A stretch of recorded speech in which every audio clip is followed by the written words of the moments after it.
Like when I first was diagnosed, my life was pretty much over, and that I really was just forever just gonna be sick or just have to, battle against this disease that really had just the year before claimed my mom's life. So, that was a pretty low point for me mentally.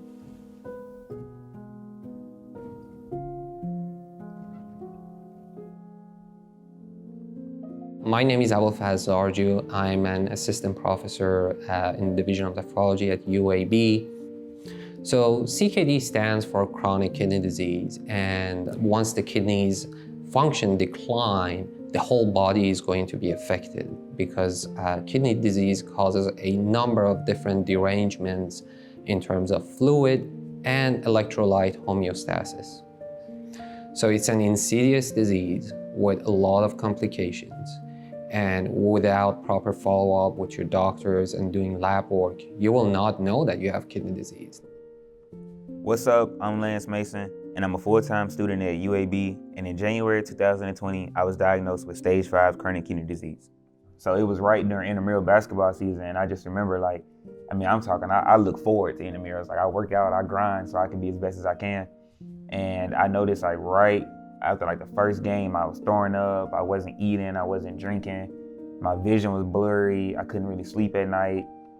I just noticed, a lot of things wasn't right, so I ended up just checking into the hospital. So that's when they tested everything, and they ended up telling me that I had stage 5 kidney disease. I need to have an emergency surgery to get a catheter put in my chest, so that way that was connected to my heart, and I would do dialysis. They said I had to start dialysis the next day. Bro, it was crazy. And at that time, in that moment, it just was unbelievable how a month ago, 2 months ago, I was just perfectly healthy. I was having fun, I was partying, doing everything, like a normal young college student would. Then all of a sudden, it's like I'm living this life where I can't really go out, I can't necessarily have fun because I'm so tired, I'm so fatigued, I'm dealing with so much after dialysis. That was definitely when I would say, I personally feel like I entered depression and just kind of not knowing what I was gonna do or be next in life. It was just kind of like I didn't really want to talk to anybody. I didn't want to do anything. I didn't want to go out. I've always been a spiritual person. I've always, believed in God and, believed in a higher power. And, God gives his hardest battles to his strongest warriors. And I felt like, that was the hardest battle that I knew that anybody had. So I was like, wow, I must be chosen. So, it just kind of started changing my mindset, changing the way I was thinking about stuff. I was slowly starting to reach out to people more and more. But I know in October, I let everybody who knew me and was, friends with me, and they kind of knew that, Lance, we haven't seen him in the last couple months. Like, what's going on? For me, it was a scary thing to put myself out there like that and let these people know I was sick and dealing with all this stuff. But, I received so much good feedback. So many people was texting me, calling me, saying whatever you need, I got you, or if you need help, or whatever. So my high school back home in Memphis, once I shared my story, they did a big fundraiser, and they raised a bunch of money to help me pay for my medical bills, because at one point I wasn't able to get on the transplant list because I didn't have the right insurance, and I couldn't get the right insurance because I was so behind on the medical bills. So at that point, that was a low point for me, because it's I'm here, I'm doing everything I have to do, but it's I'm stuck. I don't have the money. What can I do? And just a lot of people chipped in. People, my friends and people I had never met was chipping in $20, $30, some people $100, $200. And I was able to take that money and end up being around $30,000 and just pay, I paid my bills off, and that's what allowed me to get the insurance I needed. So yeah, that was a major, major, major moment. I'm not going to hide this feeling. Every time I see a young person on dialysis, it really saddens me. First and foremost, it's not the end of the road. Thankfully, we live in an era where we can provide dialysis, which was not available a few decades ago.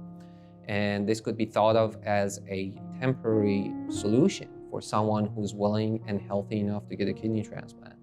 So therefore, I think it's crucial for the patient to realize that he or she can stay healthy as best as possible. The ultimate goal, once you have kidney disease, is to get a kidney transplant. That's what you want. That's what you work for. That's everything you do is to get a transplant. But once I got on dialysis and I started to really see the effect that small things have on each treatment, such as limiting the fluid intake.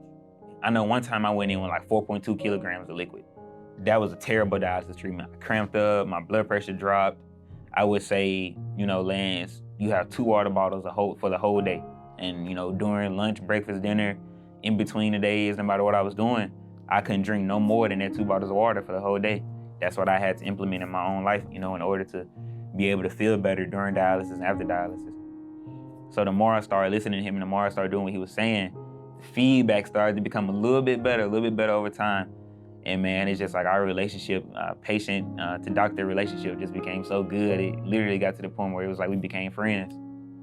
For me, Lance is an example where I personally learned a lot from, because Lance was remarkable in terms of fighting and taking this as a challenge to be his own advocate and to do everything he can to be as healthy as possible to receive a kidney transplant.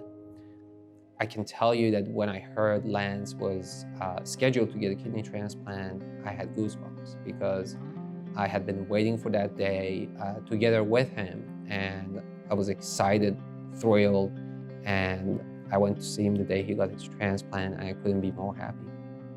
So after paying such close attention to my health for over a year and a half, when I finally got the call my donor was approved, for real, like it was one of those like surreal moments, it was one of those times where like people would expect for you to scream and go crazy and cry, but it was like when I got the call and they told me, I was just sitting there. Like I think I sat there for just like an hour, like just sitting there, just looking at the wall, like wow, like this, everything I've gone through, everything I'm doing is about to end, or it's about to change, Once I was up and kind of got back on my feet, and they unhooked me from all the different machines and all that kind of stuff, I knew it. Like even though I was barely walking and stuff, I knew it. I was like, yeah, this is it.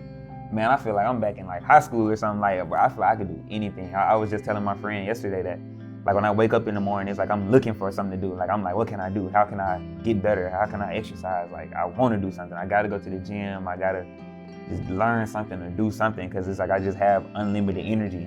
So now it's like, now that I have my time and my freedom back, how can I capitalize on it? So a lot of people ask me, how did I get one fast? And I got mine after 1 year and 6 months of being diagnosed. It's all about taking care of yourself, because at the end of the day, at UAB or any other hospital, when they look at you, they're looking at papers. They might not know you as a person, but they're looking at your numbers, your scores. How have you been taking care of yourself? Have you missed dialysis sessions? Are you eating right? Are you listening to what the doctors say? Are you taking your medicine? So that's why I say it starts that day, that moment. Keep doing it. Don't let go, because they reminded me that the day of the transplant, the doctors, they have the power to come in there and say, we're not comfortable doing it today. Everything plays a factor all the way up until, the day or the moment of transplant. From day one, when I first checked into the hospital, until when I checked out after my transplant, even now, when I go to my clinic visits and my lab visits, like everybody is so genuine, so helpful. Like if I have 1 million questions, they would sit there with me if it takes 3 hours and answer every question. And it's been great. Like I'm beyond grateful and thankful that I'm even here. So I guess for me in my battle, in my journey, I just was able to kind of look back on the memories of my mom and just think, this little bitty 5'2", 120-pound lady was able to get a transplant, able to start her own business and be able to have kids and be a single mom and be strong. And, I knew it was possible for me to at least keep my head up and stay focused, for sure. You're at a point in life, because it gets to a point where you wonder, like, wow, is this my life? Like, am I gonna have to deal with this or be this way for forever?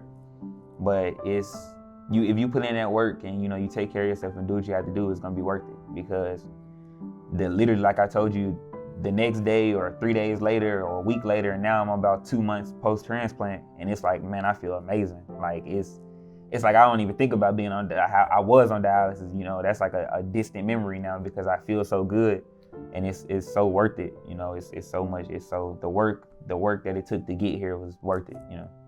It's all part of the journey, and everybody has their different stories and different experiences, but the end result was worth it.